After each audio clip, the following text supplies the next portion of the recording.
Item number 7, workshop 7A, review of discussion on 2017 Smart Financial Center at Sugar Land. Annual report. Our partner and friend, Mr. Gary Becker, president of ACE Sugar Land, and Ms. Jennifer May, assistant city manager. Gary. Hi, good evening. We're going to kind of tag team this, so I'm going to do the beginning of the presentation. And before I will not make you stand up here for the beginning portion if you would like to sit down. Just want to keep you comfortable. So before I get started, I just want to acknowledge that this entire year, and it's been a decade in the making, I get the pleasure of standing up here, but it has been an incredible team effort from Chris Stubing and Lane Wolf to the building department and fire marshal, and then even now the operations of the event review committee, and still police and fire and everybody. So I am up here on behalf of hundreds of people. And then, of course, we have Gary Becker and his entire team with the Smart Financial Center that he will acknowledge in a little bit. So just tonight, we want to just remind everybody about the background, go over some highlights in the first year, both kind of from a kind of summary perspective, but also getting into some numbers, and then just highlight what is ahead for the rest of this year. And so, as I just mentioned, this has been nearly a decade in the making.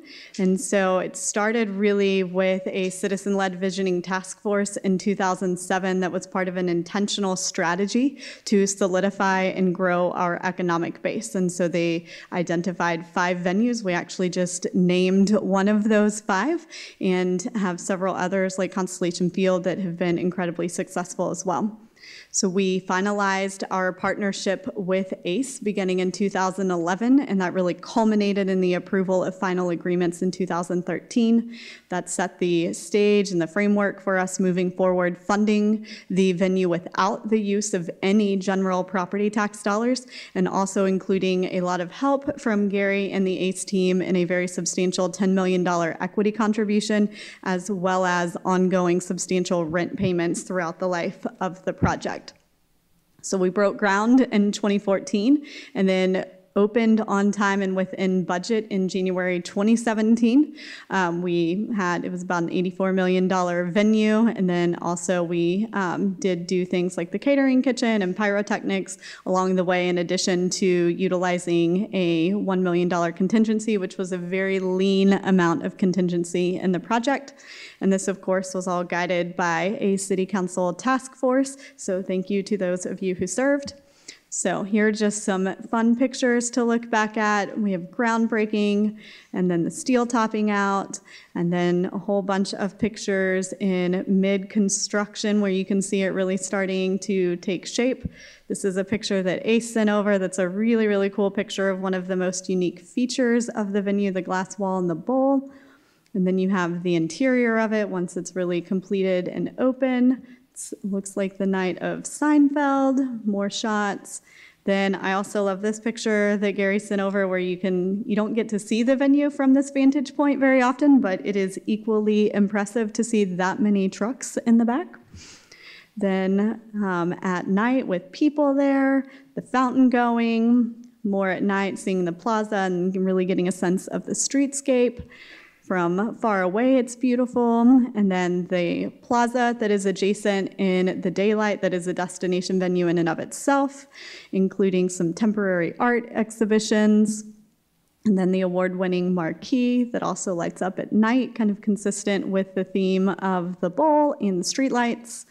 And then this actually, while I'm talking, I'll just play this. No, it actually plays. You can see it kind of all in action. I won't make you watch the whole thing, but it's really cool that you get to see people coming to use it to enjoy the high quality entertainment that Gary will talk about in a minute.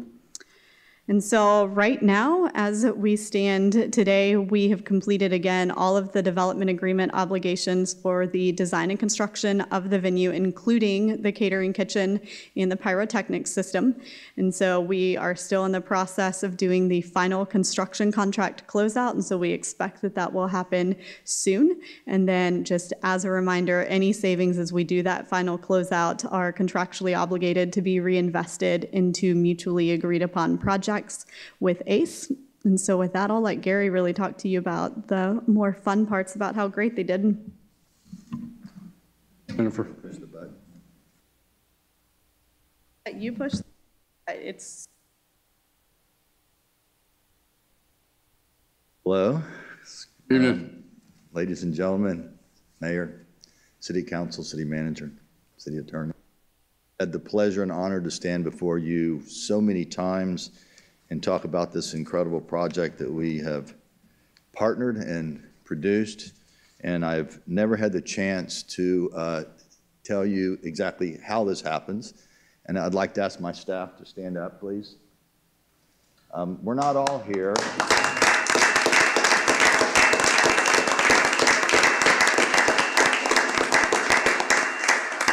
I have to tell you that it takes a lot. It takes a lot, and those people have been so committed and so dedicated, not just to the Smart Financial Center, but to the city of Sugar Land. And it's been a great ride. I think one of the highlights, and I'll just go through these pictures. Can I go backwards? Yeah. Is the diversity of entertainment. And I'm just going to run down as I do this. We've done holiday shows, comedians, classic rock shows, pop rock shows, theatrical shows, country shows, corporate shows like the Maxim Super Bowl party, religious shows and events, corporate meetings, family shows. Tony Bennett kind of left him to the side by himself. Indian shows, Bollywood shows, Southeast Asian shows, Latin shows with Mexican artists, Cuban artists, South American artists, Puerto Rican artists, urban shows. We've had rap, hip hop, R&B. We've hosted the commitments for Fort Bend Independent School District. We've done nonprofit events, specifically our Blue October that benefited the CPAAA and the Sugar Land Police Department. We did Taiwanese shows, and we did performing arts shows, specifically the Houston Ballet Nutcracker, which was so successful, I think, for us as a venue and for the city of Sugar Land, the Moscow Ballet, which was the Nutcracker, and the Hip Hop Nutcracker. So very rarely do you get 16 Nutcrackers in the same month.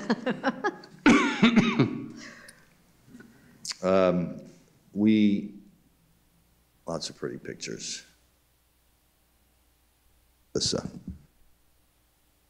We did some really special things in the venue for community and philanthropic.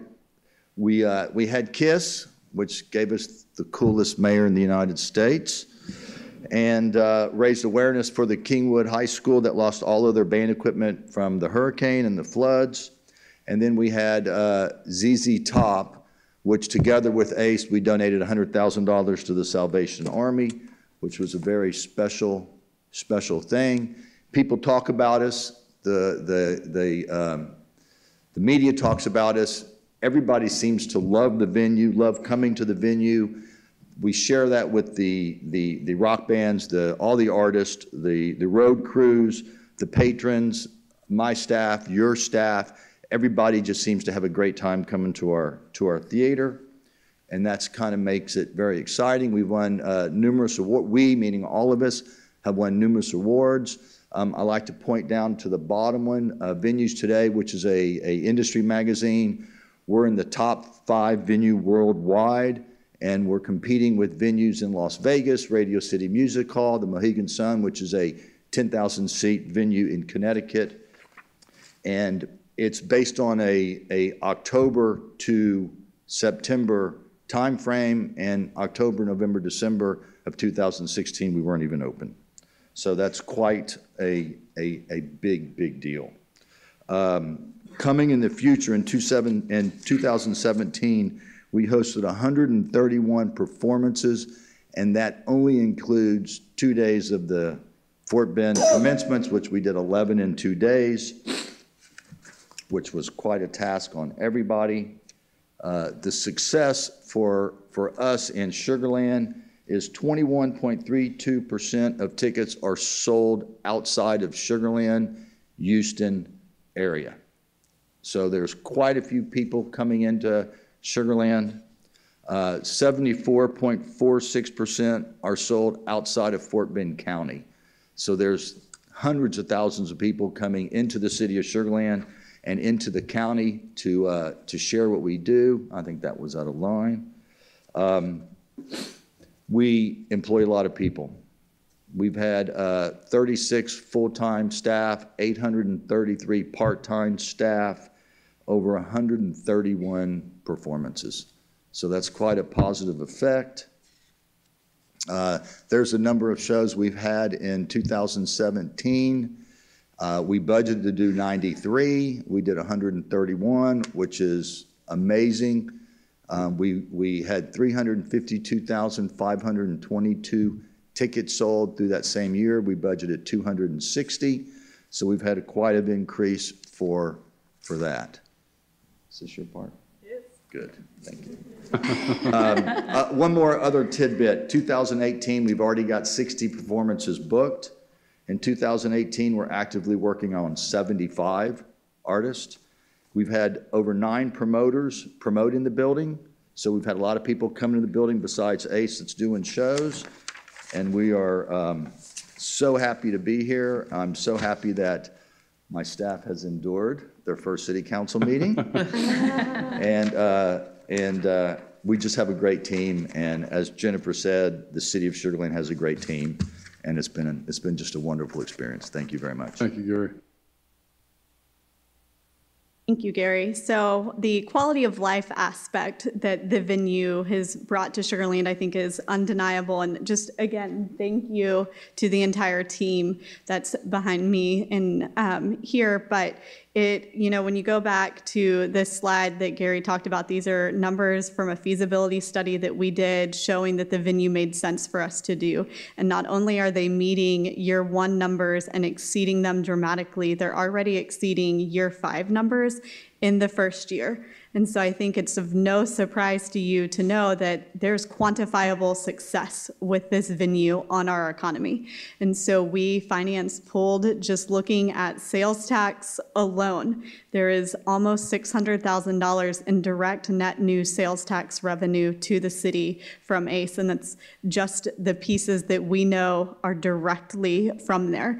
The pro forma actually did an estimate on kind of the annual sales and hotel tax that we could expect to see. This has exceeded that by almost 50%. And so that's just huge, huge for us. It has had a tangible impact on the subsector or the sector of food and entertainment within the overall sales tax. And we can also see that there is an estimated indirect benefit of just how well the restaurant industry is doing. So in addition to that kind of direct revenue to us, the study also estimated that there would be over $26 million in annual community economic benefit. And we have no reason to believe that they are doing anything other than just greatly exceeding that as well. Just looking at some of the gross revenues and ticket sales alone, they're close to that, not even considering all of the other benefits and indirect revenue. And so just we've talked about before that it has spurred private investment in Sugar Land Town Square with the shuttle lane, and just kind of hearing stories about restaurants are literally staffing their restaurants differently on show nights than on non-show nights. And so then kind of beyond that, there are some other revenues that are due to the city. This is kind of, we get to share in the upside of things, and there are multiple ways that we do this. One is through participation rent. And so these are unaudited numbers that we're still finalizing, but it looks like we will receive over $100,000 in participation rent from them. 1/2 of that gets deposited into the capital repair fund up until the time that fund has $2 million in it. The other half will accrue to the SLDC. Then we have the parking fee that in future years will accrue directly to us. Right now it is going to repay ACE for our portion of the kitchen and pyro. I went back and looked. When we did the pyro, I estimated for you that it would take about 4 years to repay that. And the good news is not only are we still on schedule, we're actually a little ahead of schedule on that. And then the other thing to note is that ACE is required also to help build that capital fund. And the way they do that in the early years is a 50-cent per person fee. And so they are paying that as well to us. And so just like Gary mentioned, all of the 2018 things that are still to come, a lot of great shows. We just had Barry Manilow, and then things later in March from Disney to a tribute to the Beatles. Got more comedy in the April timeframe, and some people, I am not the coolest person ever, but I asked Teresa, and she did tell me that You Say It, Khalid, who got a lot of love on the Grammys, is coming as well. And then my favorite of You Have Sugarland the Band, one word, coming to Sugarland, Texas, the city, 2 words, in July, which will be a lot of fun and kind of a full circle moment if any of you were here when they came to City Hall any of the other times. So with that, I know Gary and I would be happy to take any questions you might have. Open it up. Anybody? Gary, it's been, to you and your team, you've been a great partner. I know from, the senior management, I believe from the city council, every accommodation to, I think, our residents and your patrons. And I think that's significant. We look forward to many, many more years to come.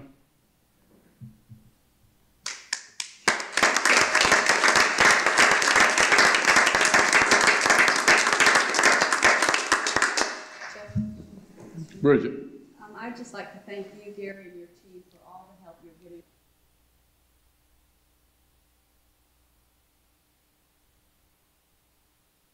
Carol.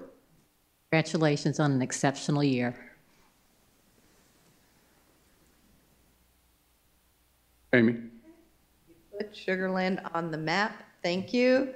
KISS was amazing. We all got to go to that. That was really incredible. It really showcased it. And the theater, I've seen plays, I've seen musicals. It's really, the venue changes completely for each type of event there is. And I just love it. You've really done a great job. But probably my favorite thing you did, and you mentioned it, was the Blue October, where you supported our police officers. And thank you so much for all you do. And you've made us Sugarland proud. Prouder. Thank you, Jennifer. Thank you, Gary. Okay. I'll go with prouder.